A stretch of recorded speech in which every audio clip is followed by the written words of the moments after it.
हिसुआ पहुंचे नेता प्रतिपक्ष विजय कुमार सिन्हा पूर्व विधायक अनिल सिंह के आवास पर किए प्रेस वार्ता। इस दरमियान उन्होंने नीतीश सरकार पर कई गंभीर आरोप लगाए। उन्होंने कहा कि नीतीश सरकार राजनीति का अपराधीकरण कर रही है। आज हर तरफ जंगल राज दिखाई पड़ रहा है। जिस जंगल राज से मुक्ति दिलाने के लिए जनता ने नीतीश कुमार पर भरोसा जताया था, आज उसी जंगल राज के जनक के गोद में बैठ गया है। जनता के साथ विश्वासघात करना नीतीश कुमार की आदत बन गई है। वे जिस थाली में खाते हैं उसी थाली में छेद भी किया करते हैं। वे खुद सत्ता का सुख भोग रहे हैं, लेकिन आज बिहार की जनता को जंगल राज में जीने के लिए विवश कर दिया। मैं बताना चाहता हूं कि बिहार योद्धाओं की कर्मभूमि और जन्मभूमि रही है। यहां हर अहंकारी को परिणाम भुगतना पड़ा है, तो फिर नीतीश कुमार किस खेत की मूली है। देश से ही सही बिहार की जनता उन्हें सबक जरूर सिखाएगी। प्रेस वार्ता में उन्होंने नवादा में केदार गुप्ता के परिवार की हुई सामूहिक मृत्यु पर भी सवाल उठाया।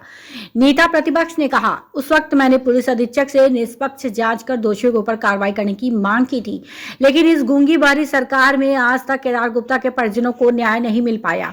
मैं पुनः एक बार पुलिस अधीक्षक से मिलकर इस हत्याकांड के बारे में जानकारी लूंगा एवं दोषियों को सजा दिलाने की अपील करूंगा। हिसुआ के पूर्व विधायक के आवास पर प्रेस वार्ता में उनके साथ दरभंगा जिले के जाले विधानसभा से विधायक जीवेश मिश्रा, भाजपा जिला अध्यक्ष अनिल मेहता, गया जिले के वजीरगंज विधायक वीरेंद्र सिंह, वारसलीगंज विधायक अरुणा देवी, पूर्व विधायक अनिल सिंह, भाजपा नेता रामानुज कुमार, जिला प्रवक्ता पवन कुमार गुप्ता, मीडिया प्रभारी सुनील चौधरी सहित कई कार्यकर्ता उपस्थित थे। नवादा से सुनील कुमार की रिपोर्ट। जनता पार्टी की राजनीति स्पष्ट है, सबका साथ सबका विकास। भाजपा ने कई चंद्रगुप्तों का निर्माण किया चाणक्य बनकर, लेकिन बिहार की हमारी सांस्कृतिक विरासत और गौरवशाली इतिहास को जो लोग लाने में सक्षम नहीं रहे, आज उसकी समीक्षा भी जनता करेगी। ये राहुल गांधी की जो सदस्यता समाप्त हुई है, क्या इस पर कहना है? देखिए, आज का विषय तो ये है, लेकिन जैसी करनी वैसी भरनी। जो जैसा करता है उसका परिणाम भुगतना पड़ता है। माननीय न्यायालय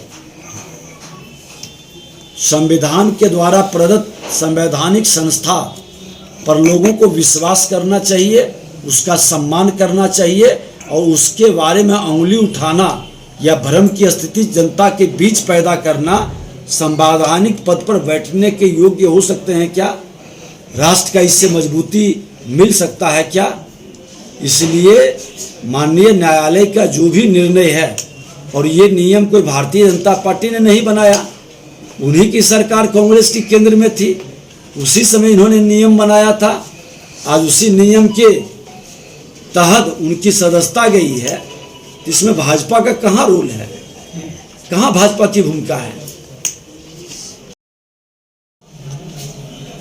भ्रष्टाचारियों की जमात डरकर एक मंच पर जो खड़े हैं, तो भारतीय जनता पार्टी अपराध और भ्रष्टाचार के विरोध में सदन से सड़क तक एक वातावरण बनाएगा। शंखनाद भी किया है। बिहार की सांस्कृतिक विरासत जो ठहर गई है,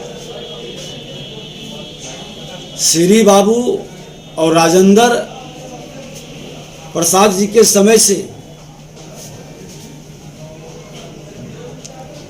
डॉक्टर राजेंद्र बाबू और श्री बाबू की जोड़ी बिहार को जो सम्मान देश स्तर पर दिलाए थे, उसके बाद कोई सम्मान उस स्तर पर निखर क्यों नहीं सका? क्या कारण रहा? कौन लोग जिम्मेवार रहे? ये तमाम विषय आज कम से कम नए जनरेशन, नए वर्ग के लोगों को जानने की जरूरत है। जब हमारी ऐतिहासिक सांस्कृतिक विरासत इतना रिच था, इतना धनी था, जिस पर पूरा बिहार ही नहीं देश गर्व महसूस करता था, लेकिन आज बिहार जातीय जहर के कहर के लहर से क्यों ग्रसित हो रहा है? भारतीय जनता पार्टी का महामंत्र देश के प्रधानमंत्री जी के द्वारा जो दिया गया है, जिसमें बिहार का सांस्कृतिक विरासत ही नहीं, बिहार का गौरव भी बढ़ेगा। सबका साथ सबका विकास, सबका विश्वास, सब बिहार के अंदर एक बड़े बदलाव का शंखनाद हो चुका किशनगंज से, पूर्णिया और किशनगंज से। और हमारे गृह मंत्री के द्वारा पूर्णिया किशनगंज के बाद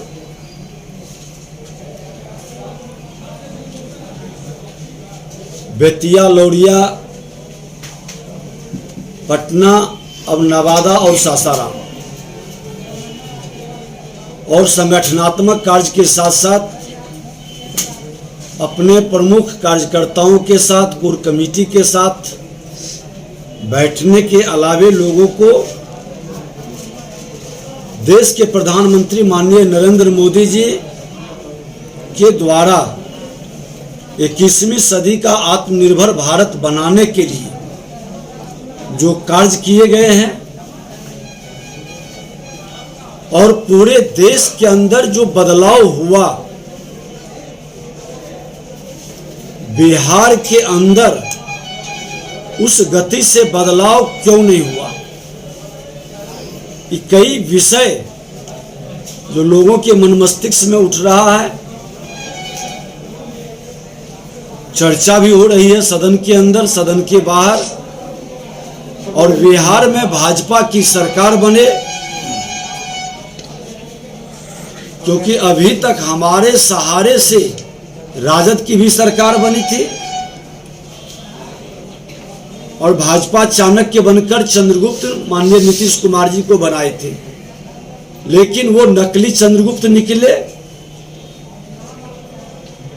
लोकतंत्र की ये धरती रही है और यहाँ की जनता हमेशा लोकतंत्र को मजबूती प्रदान करने के लिए सजग रही है। और जिन लोगों ने लोकतंत्र और अपने संविधान और संवैधानिक संस्था के प्रति अविश्वास या भ्रम की स्थिति उत्पन्न किया है, उनके विरुद्ध यहाँ की जनता ने खुलकर जनादेश दिया। और आज बिहार में जिन लोगों की जामात बनी है, ये भ्रष्टाचारियों की जामात तब एक मंच पर आए जब देश के प्रधानमंत्री माननीय नरेंद्र मोदी जी लाल किला से घोषणा किए कि राष्ट्र को और अलग अलग लोकसभा क्षेत्र में जा रहे हैं, लोगों से मिल रहे हैं, अपने कार्यकर्ताओं के साथ बैठक भी है, समर्थकों के साथ संबोधन भी है, आम लोगों के साथ।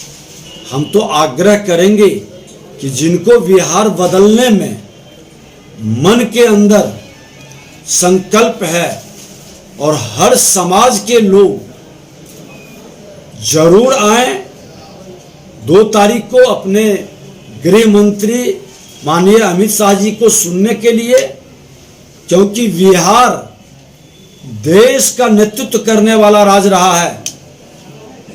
हमारी सांस्कृतिक विरासत संविधान के आधे से अधिक भाग पर लगा है और हमारा राजनीतिक ताना बाना इतना कमजोर क्यों हुआ, इसके लिए आना चाहिए। भारतीय जनता पार्टी सबका स्वागत करेगी और सबको साथ लेकर सबके विकास के प्रति अपने संकल्प को निभाएगी। उसमें जरूर सब लोगों को आना चाहिए। उसी को लेकर के लोगों से मिलने के लिए हम लोग आए हैं। आज सिलाव और राजगीर के तरफ से भी हम लोग आ रहे थे, वहाँ भी कई लोग